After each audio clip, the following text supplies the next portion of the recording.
Welcome back to Tug's Garage Radio. Your hosts, Gabby and Chuck. Enjoy the show. I have a bit of a confession to make to start us off today. Oh, all right. Let's hear it.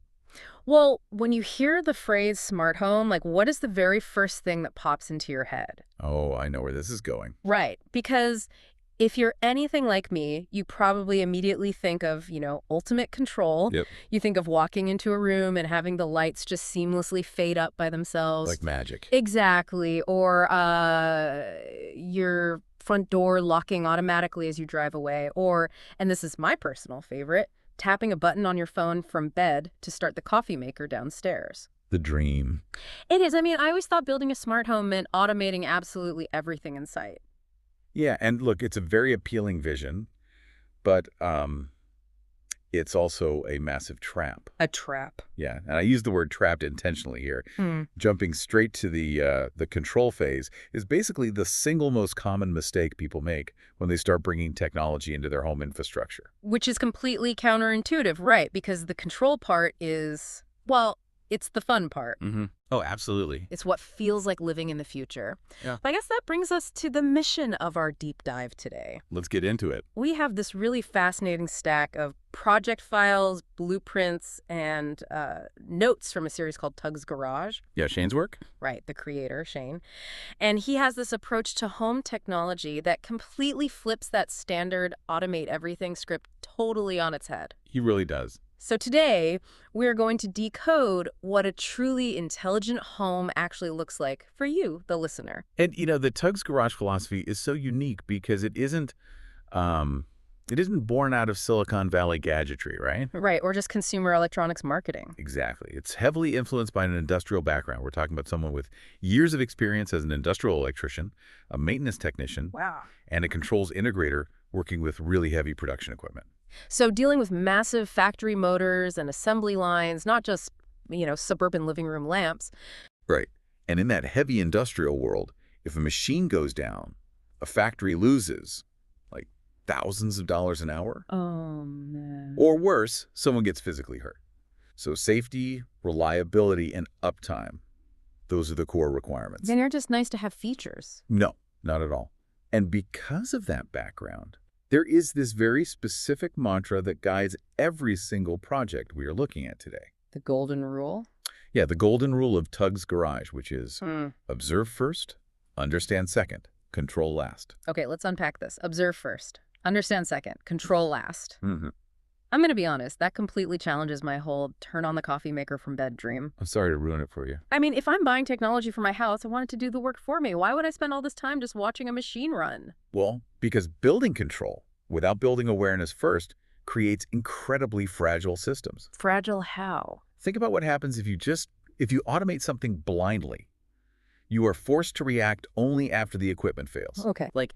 If a motor burns out, your automation routine fails, and then you're just left dealing with the mess. Right.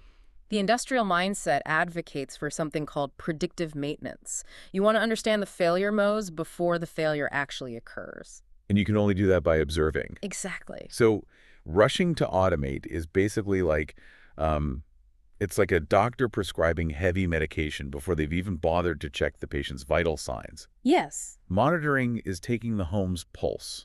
That is a brilliant way to frame it. You are taking the home's vital signs. Because if you don't know what normal looks like, you will never, ever recognize abnormal until it's way too late. That makes a lot of sense. But how you take those vitals matters just as much. The notes really stress finding the safest, least invasive solution first. Oh, definitely. Because for an average homeowner, jumping into the main electrical panel to install, commercial-grade sensors is a recipe for disaster. Right. So if you're listening to this right now, please do not go unscrewing the front of your breaker box unless you are a licensed professional. Yeah, we cannot stress that enough. Safety is absolutely paramount. So what's the alternative then? That's why the Tug's Garage approach relies heavily on non-invasive methods. Things like a simple smart plug. Oh, like the ones you just plug into the wall? Exactly. It just sits between the wall outlet and the appliance. It doesn't control the power. It just reads how much electrical current is flowing through it. Just observing. Just observing. And by doing that, you instantly get this amazing window into how that machine breathes and operates. Okay, so now that we know why we need to take these vital signs, I really want to look at exactly what they reveal in practice. Let's do it. Because the source material highlights 4 specific real-world pillars of home infrastructure.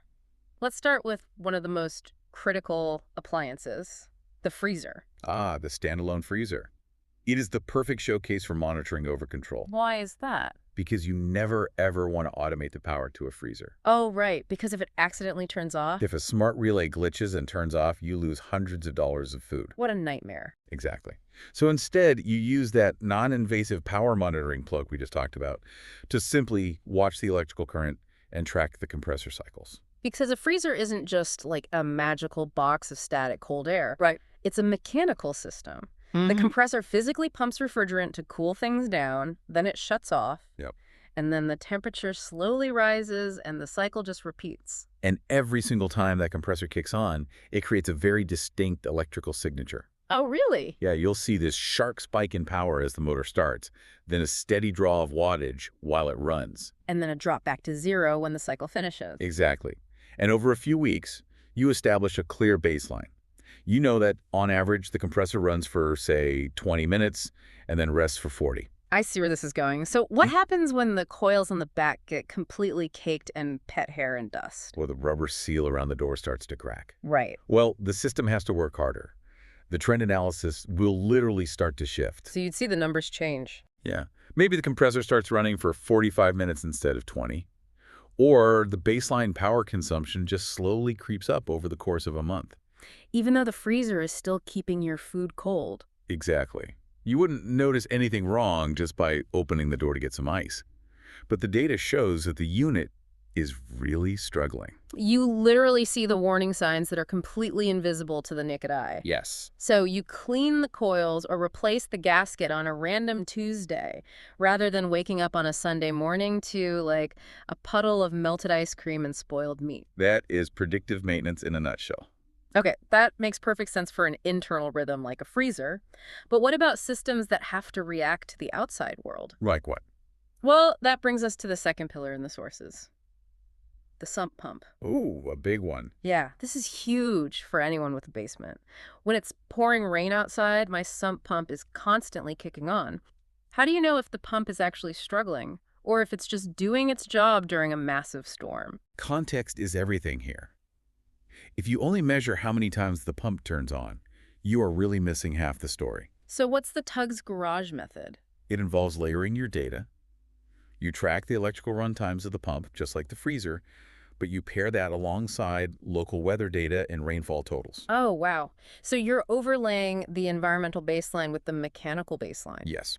You establish a correlation. You learn that, say, a 1-inch rainfall typically causes your specific pump to cycle 5 times an hour. Okay, got it. Once you have that baseline, anomalies become glaringly obvious. Because if your monitoring system shows the pump cycling 10 times an hour, But it hasn't rained a drop in 3 days. then you've got a major problem that has absolutely nothing to do with the weather. Exactly. Maybe a pipe burst underground, or maybe the check valve failed, so the pump pushes the water up, shuts off, and the exact same water just pours right back down into the pit. Oh, man. And without monitoring, you'd never know until the motor completely burned itself out from overwork. Right. Or consider the opposite scenario. A severe thunderstorm rolls through, dropping 2 inches of rain. Okay.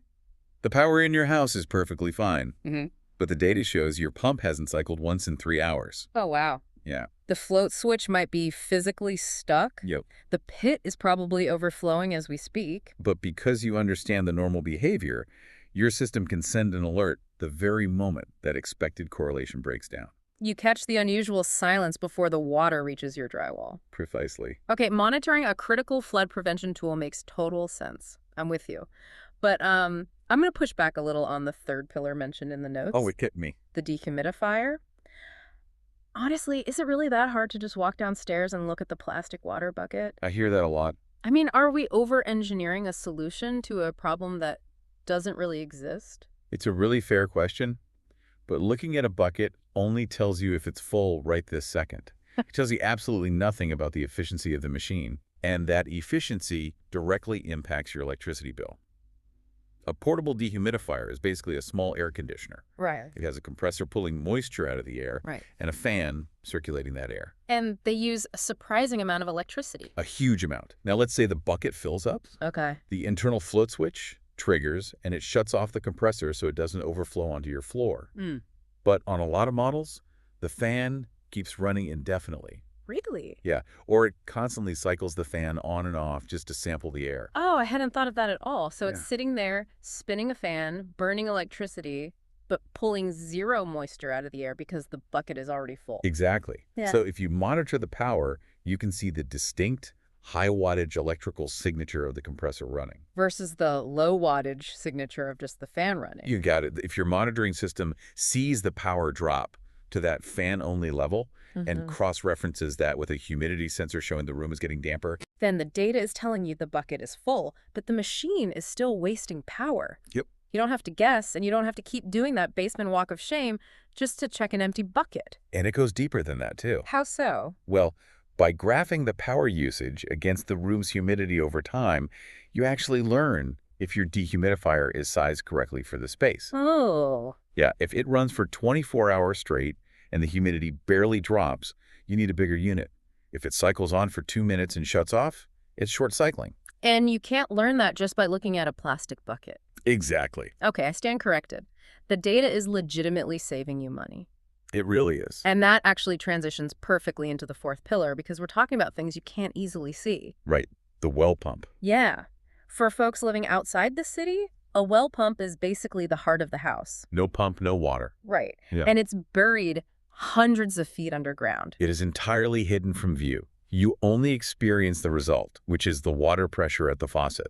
So how do you monitor something you can't even see? Well, to understand how to monitor it, we have to look at the mechanism itself. A well pump doesn't turn on every single time you open a tap. Okay. It pumps water up into a large pressure tank in your house. Right, the big blue tank in the basement. Exactly. As you use water, the pressure in that tank drops. And when it hits a certain low point, the pump kicks on to refill and repressurize the tank. So by monitoring the electrical activity of the pump, you are basically tracking the household's entire water usage rhythm. Yes. You see the pump run for a few minutes after the morning showers Yeah. or, while the dishwasher is going. And just like the freezer, you establish a baseline for those pressure cycles. Exactly. And the anomaly we're looking for here is abnormal cycling when the house should be quiet. Oh, wow. Imagine your data shows the well pump turning on for exactly 2 minutes every single hour, all through the middle of the night. But if everyone is asleep, nobody's running the water. Right. But the tank is still losing pressure, which means the pump has to kick on to compensate. Which means you have a silent leak somewhere. Oh, man. It could be a toilet flap that isn't sealing properly, just letting water constantly trickle down the drain. Or a pinhole leak in a pipe buried in a wall. Or the foot valve down inside the well itself might be failing, which allows the pressurized water to just drop back down the hole. And without the electrical monitoring acting as an early warning system, your first clue would be what? A massive electricity bill from the pump running 204/7. Or the well pump completely burning out, Yeah. which is a massively expensive repair. Okay, I am completely sold. The observe first rule is rock solid. It reveals a completely hidden world. But, it raises a pretty massive question in my mind. Okay, what is it? Well, if we are relying on all this incredibly detailed data to save our basements from flooding and catch hidden leaks and stop food from spoiling, what happens when the data collection itself breaks down? Yes. This is where we confront a harsh reality from the industrial world that the Tug's garage notes emphasize constantly. Every single component has a failure mode. Everything breaks eventually. Everything. Nothing is immune. The sensors fail. The smart plugs burn out. Yeah. The Wi-Fi drops. The power grid goes down. Right. So if you're listening and thinking, wait, if the monitoring system itself is just another thing that can break, aren't we just building a more complicated, stressful house? That's a very valid concern. Because that's exactly where my head goes. I'm trying to prevent stress, but now I have to stress about my smart plug dying. And that is the exact reason why there is a strict engineering rule for these projects. Monitoring should improve your situational awareness without ever becoming an additional critical failure point. Okay, but how do you actually achieve that? Like, practically? Okay, let's look at it mechanically. If I plug my sump pump into a smart plug to monitor it, and the smart plug dies, doesn't my pump lose power? Yes, It does. Well, that's terrible. Right, and that is why you would never use a standard inline smart plug for a critical life safety device like a sump pump. That would be putting the monitor in series with the equipment. If the monitor breaks, the chain is broken. Instead, you design the monitoring to run parallel to the equipment. Okay, break that down for me mechanically. How do we monitor the power of a wire without actually being in the flow of the power? You use something called a current transformer or a CT clamp. A CT clamp. Yeah, it looks like a small plastic ring on a little hinge. You just snap it around the outside of the insulated power wire going to the pump. Just around the outside. Yep. Here is the physics behind it.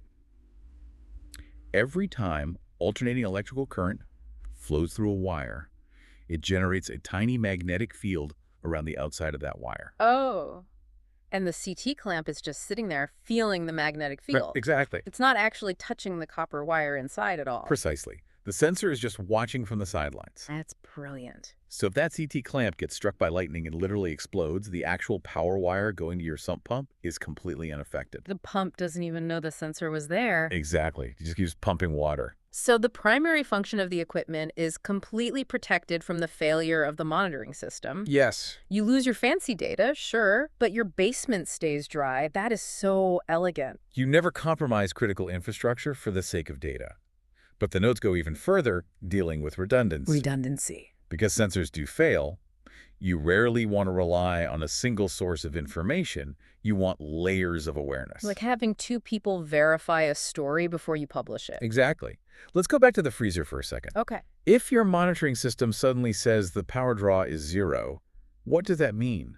Well, did the compressor just finish its normal cycle? Maybe. Did the smart plug die? Right. Or did the breaker trip and the freezer has absolutely no power? You don't know for sure without a second data point. Right, you just be guessing. So you add a separate battery-powered wireless temperature sensor inside the freezer. Oh, smart. Now you cross-check.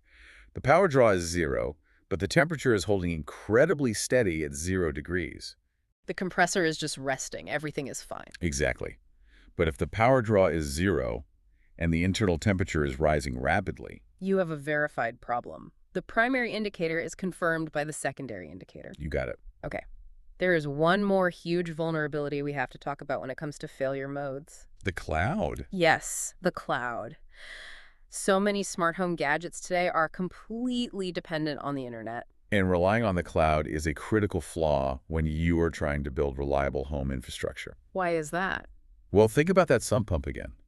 When is a sump pump going to be working its absolute hardest? During a massive severe weather event, high winds, heavy rain. Right. And when is your home's internet connection most likely to get knocked offline? Also during a massive severe weather event, oh man. Exactly. If your sump pump monitor relies on sending its data to a corporate server halfway across the country. Just to tell your phone what's happening in your own basement. Right. You are going to lose all of your situational awareness at the exact moment you need it the most. The storm takes out the internet, the basement starts flooding, and your app just says, device offline. Which utterly useless. Completely useless. That is why local control and local data processing are absolute pillars of this philosophy. Reliability matters far more than convenience. Your house needs to be able to talk to itself, even if the rest of the world goes dark. Exactly. So how do we actually achieve that local control mechanically? Because the sources mention a lot of technical terms here. Microcontrollers, firmware, protocols. Yeah, it gets a bit deep. If you're listening and you aren't a programmer, do not worry. We're going to walk through exactly how this ecosystem works. It's simpler than it sounds. Okay, so the notes mention something called an ESP32. What is that? An ESP32 is a very cheap, incredibly powerful microcontroller. Okay. Think of it as a bare-bones digital brain, about the size of a postage stamp, that has built-in Wi-Fi. It runs a lightweight firmware, often something like ESP Home. ESP Home. Okay. Yeah. So we have this tiny digital brain. How does it talk to the physical sensors? The notes mention connecting things to the GPIO pin. Right. GPIO stands for General Purpose Input-Output. Input-output. Got it. Mechanically, these are literally just little metal legs sticking out of the microcontroller. So the little pins. Yeah. They act as a physical bridge between the analog real world and the digital brain. Yeah. You wire your sensors to these pins. Okay. When a sensor detects something like a door opening or a CT clamp feeling a magnetic field, It sends a tiny voltage to that metal leg. And the brain feels that voltage and translates it into digital data. You got it. Okay, so the tiny brain has the data, but it still needs to send it somewhere so we can see it. And we just said we can't use the cloud. Right. The sources mention a protocol called MQTT. Ah, yes. Huh. MQTT is the secret weapon for local networks. Secret weapon. Yeah, because when you browse the web, your computer uses heavy protocols to download images and text and formatting. MQTT isn't like that at all. What is it like? It is a wildly lightweight messaging protocol originally designed for the oil and gas industry. Oh, really? Yeah, to monitor pipelines over satellite links where bandwidth was incredibly expensive and unreliable. So it's designed to be reliable in terrible conditions. How does it work in a house? Think of MQTT like a highly efficient, localized post office that lives entirely inside your Wi-Fi router. Okay, a post office. Your little ESP32 brain doesn't try to build a web page. It just scribbles a tiny text postcard that says pump power is 500 watts and drops it at the local post office. That's it. Just drops it off. It just drops off. And then what picks up the postcard? A central local server running in your house. Most often, a completely free open source platform called Home Assistant. Home Assistant. Yes.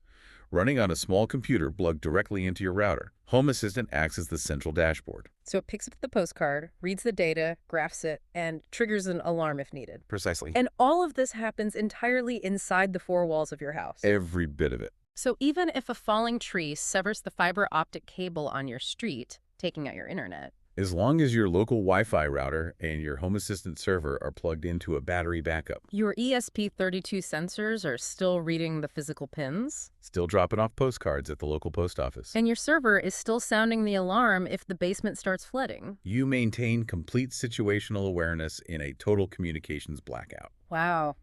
You design the system to degrade gracefully rather than collapsing completely when one external factor fails. That is the ultimate goal of applying an industrial mindset to the home, anticipating failure and building resilient awareness. So what does this all mean for you, the listener, who just wanted to understand what makes a home truly smart? We've gone on quite a journey here today. We really have. We started by looking at the illusion of the smart home, the shiny marketing idea that success means having automated control over every single switch, lock, and motor in your house. And we've seen why that approach often leads to really fragile, frustrating systems. Because rushing to automate creates complexity. It forces you to react to disasters instead of preventing them. Exactly. I have to say, my entire perspective has shifted. I finally understand that Tug's Garage isn't really about automating homes. It's about understanding them first. Build awareness before building control. Understand the failure modes before the failures occur. Choose the safest, simplest, non-invasive solutions like CT clamps and power monitors. Rely on local post offices instead of distant clouds. And always remember the core mantra: observe first, understand second, control last. It's basically a masterclass in giving your house a voice and then actually taking the time to listen to what it's saying. It really is. And Yep. on that note, I'll leave you with this final thought. All right. Next time you walk past an appliance in your home, your refrigerator, your water heater, your HVAC system, ask yourself a simple question. Which is? If this started slowly failing today, how long would it take for you to notice? What is your house trying to tell you that you just aren't equipped to hear yet? Wow. That is a question that is absolutely going to stick with me. We really need to start taking our home's vital signs. Definitely. Thanks for taking this deep dive into the Tug's Garage philosophy with us today. Keep observing, keep troubleshooting, and we'll catch you on the next one.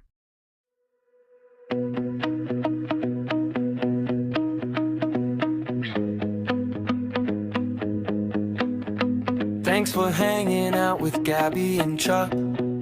Come back again.